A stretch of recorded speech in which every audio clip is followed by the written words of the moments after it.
नमस्ते बच्चों। छठवीं बी और सी के लिए नांदुरकर टीचर विज्ञान का पीरियड ले रही। तो हमारा 11वां पाठ शुरू हुआ था, कार्य और ऊर्जा। इसमें विभिन्न क्रियाएं ये भी मैंने आपको बताई थी। और ये कार्य और ऊर्जा का संबंध यानी गाड़ी ढकेलता हुआ लड़का, इसके बारे में मैंने जानकारी दी थी। ऊर्जा के विभिन्न रूप, यांत्रिक ऊर्जा, ये इसके बारे में जानकारी दी थी। स्थितिज ऊर्जा और गतिज ऊर्जा, इसके बारे में मैंने आपको बताया था। आज हम इसके आगे का भाग यानी ऊर्जा के विभिन्न रूप का दूसरा भाग, पहला भाग देखा था यांत्रिक ऊर्जा। आज हम देखने वाले ऊष्मीय यानी तापीय ऊर्जा।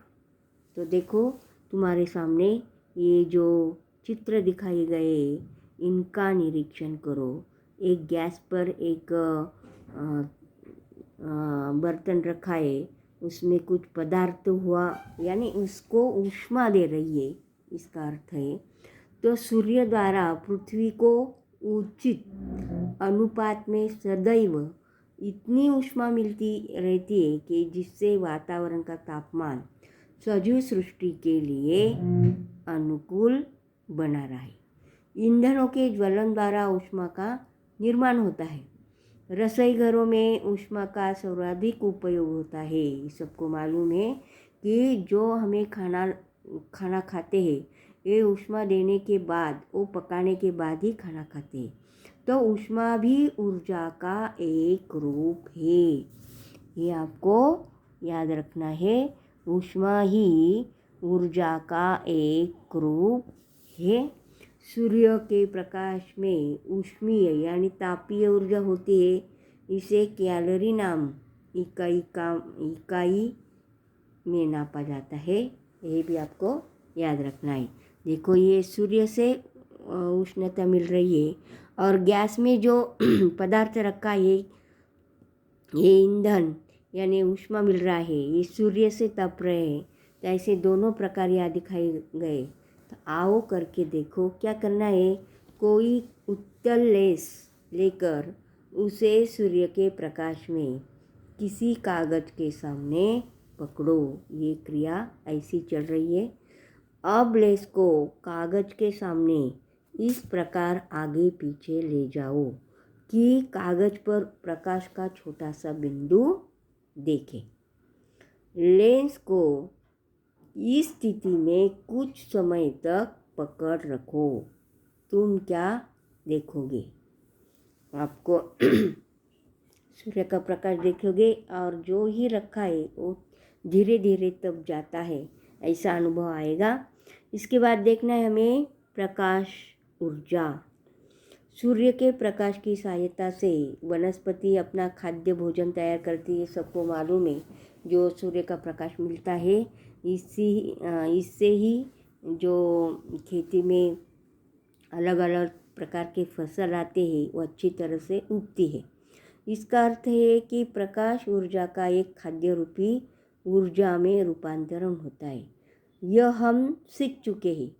सभी वनस्पतियाँ और प्राणी अपने काम करने के लिए इसी भोजन का उपयोग करते हैं। इससे ये बात समझ में आती है, प्रकाश ऊर्जा का एक रूप है। मैंने पहले आपको बताया, प्रकाश ऊर्जा का एक रूप है। ये हो गया प्रकाश ऊर्जा के बारे में। अभी हम देखने वाले ध्वनि ऊर्जा। ध्वनि ऊर्जा क्या है, इसका कहाँ उपयोग हुआ है, लेकिन इसके पहले देखो जानकारी प्राप्त करो। दिसंबर से जनवरी तक में बाजार में आने वाले अंगूर प्राय खट्टे होते हैं, परंतु मार्च अप्रैल में आने वाले अंगूर मीठे होते हैं। ऐसा क्यों? देखो, अभी दिसंबर महीना अभी ख़त्म हो गया है और जनवरी शुरू हो गया है। तो बाज़ार में आपको थोड़े बहुत अंगूर दिखाई देते हैं।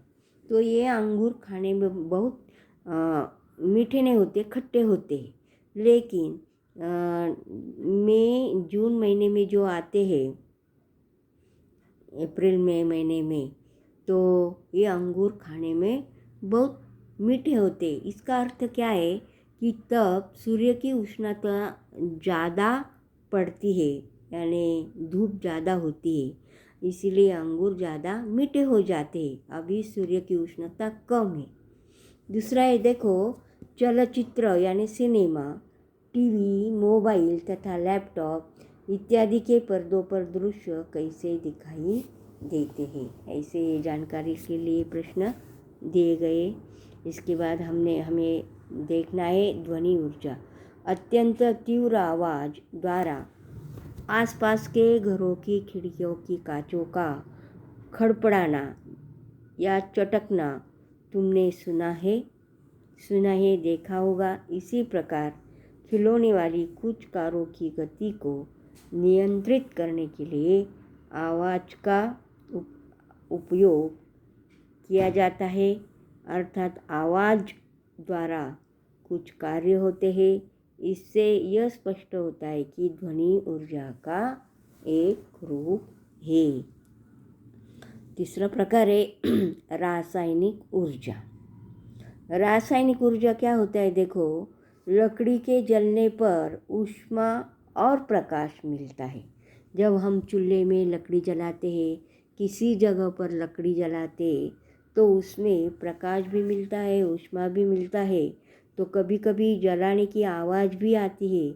ऐसा क्यों होता है? लकड़ी में संचित ऊर्जा रासायनिक अभिक्रिया द्वारा भिन्न भिन्न रूप से बाहर आती है। लेड एसिड की बैटरी, सीसा संचायक सेल में होने वाली रासायनिक अभिक्रिया द्वारा विद्युत ऊर्जा का निर्माण होता है।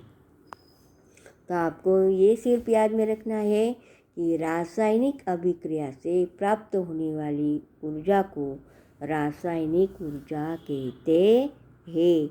आपको एक वाक्य में उत्तर लिखो, रासायनिक ऊर्जा किसे कहते हैं?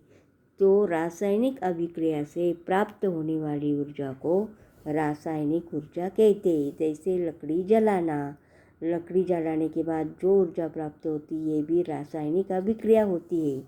ये आपको याद रखना है। इसके बाद देखो, थोड़ा सोचो।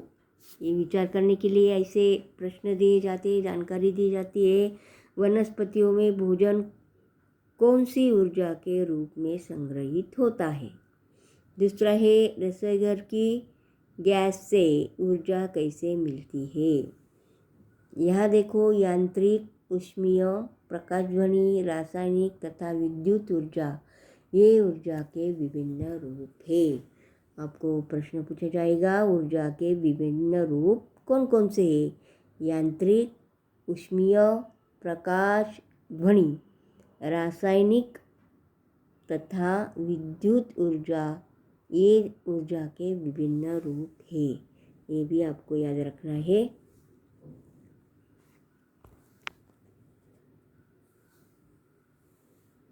अब ये चित्र का निरीक्षण करो, प्रेक्षण करो और चर्चा करो।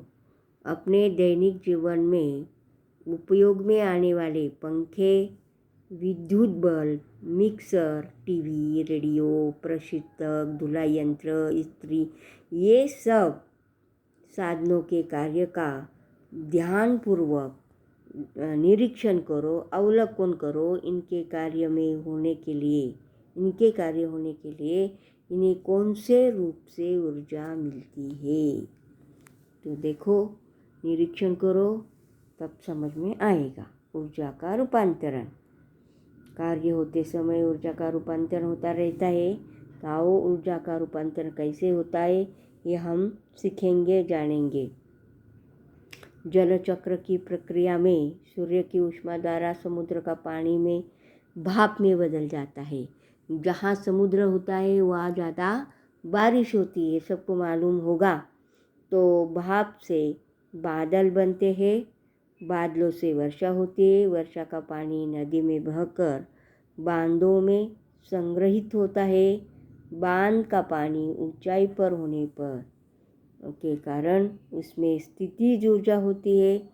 पानी के नीचे आते समय स्थितिज ऊर्जा का गतिज ऊर्जा में रूपांतर होने लगता है। जब यह पानी जनित्र की पत्तियों पर गिरता है तो उसकी गति ऊर्जा जनित्र को प्राप्त होती है। जनित्र के चलने पर विद्युत ऊर्जा का निर्माण होता है। इस ऊर्जा का रूपांतरण विभिन्न ऊर्जाओं में कैसे होता है, ये भी हम ऊपर दिए गए जो चित्र है इसके आधार पर हमें समझ में आएगा। देखो, ये चित्र का निरीक्षण करो।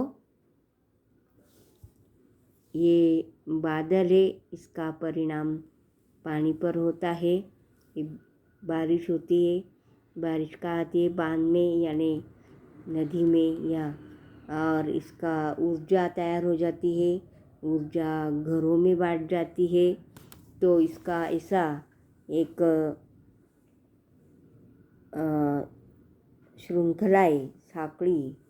तो ऐसे घरों में विभिन्न कारणों से कामों में विद्युत ऊर्जा का उपयोग किया जाता है। जैसे विद्युत ऊर्जा का बल्ब द्वारा प्रकाश ऊर्जा में, पंखे द्वारा गतिज ऊर्जा में, टेप चलाने पर ध्वनि ऊर्जा में और भट्टी या इस्त्री द्वारा ऊष्मीय ऊर्जा में रूपांतरण होता है। यानी ऊर्जा के कितने प्रकार देखो। और घरों में विभिन्न कारणों या कामों में विद्युत ऊर्जा का उपयोग किया जाता है। जैसे विद्युत ऊर्जा का द्वारा प्रकाश ऊर्जा में, पंखे द्वारा गतिज ऊर्जा में, टेप चलाने पर ध्वनि ऊर्जा में, भट्टी या इस्त्री द्वारा ऊष्मीय ऊर्जा में रूपांतरण होता है। और इसे यह ज्ञात होता है कि ऊर्जा के सभी रूपांतरों में हम प्रत्यक्ष रूप में सूर्य की ही ऊर्जा का उपयोग करते हैं। तो इसका अर्थ है कि सूर्य ही सभी ऊर्जा का प्रमुख स्रोत है। ये आपको याद रखना है, सूर्य ही सभी ऊर्जा का प्रमुख स्रोत है। तो आज हम यहाँ रुकते हैं। इसके बाद जो वीडियो आएगा तो यहाँ ऊर्जा के स्रोत कौन कौन से हैं ये हम अगले वीडियो में देखेंगे। ओके।